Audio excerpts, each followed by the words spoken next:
បាទសួស្តីពុកម៉ែបងប្អូនទាំងអស់គ្នាបាទថ្ងៃនេះនាំកូនសិស្សពូកែបាទសិស្សកំពូលកោបាទបងប្អូនទាំងអស់គ្នាបាទ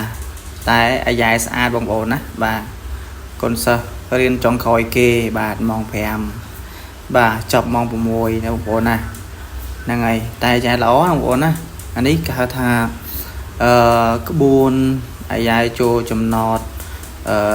អក្សរពេបងប្អូនណាបាទអញ្ចឹងយើងបួងតាមអញ្ចឹងមក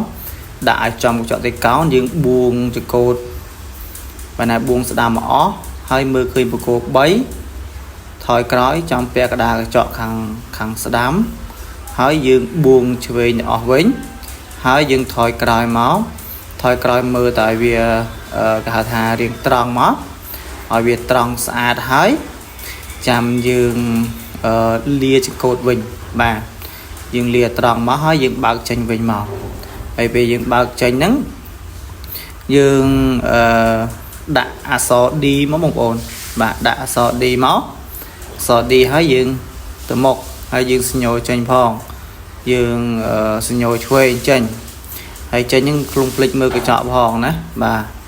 ហើយយើងបើកទៅមុខទៅហើយយើងទៅចូលអក្សរតេមួយទៀតបងប្អូនណាបាទអញ្ចឹងយើងទៅចូលអក្សរតេមួយទៀត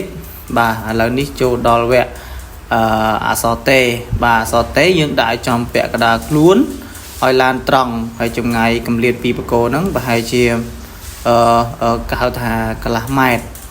បាទហើយយើងយកឆ្កូតស្ដាំឲ្យអស់ឡើងទៅមុខមើលកញ្ចក់លើឲ្យចំមកក្រោយហ្នឹងឲ្យចំពាក់កណ្ដាលកញ្ចក់ហ្នឹងអាបកគោដែលគ្រូធ្លាប់បង្រៀនបរហាត់បរៀនណាហ្នឹងហើយបាទហើយពេលយើងថយមកឃើញគៀកអញ្ចឹងនេះគៀកអញ្ចឹងណាគៀកបែបអញ្ចឹងយើងត្រូវលាចង្កូតឲ្យត្រង់សិនហើយយើងថយក្រោយបន្តិចពេលថយប្រហែលជាត្រូវដៃកលឹះទ្វារហើយចាំយើងយកចង្កូតទៅឆ្វេងអស់ហើយយើងថយក្រោយបន្តិចដើម្បីឲ្យវាត្រង់បាទ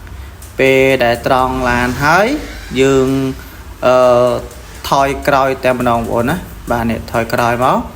បាទថយក្រោយយើងថយចូលទៅអញ្ចឹងចូលផុតបកគោពីដើមហ្នឹងមកបាទបងប្អូនណាបាទ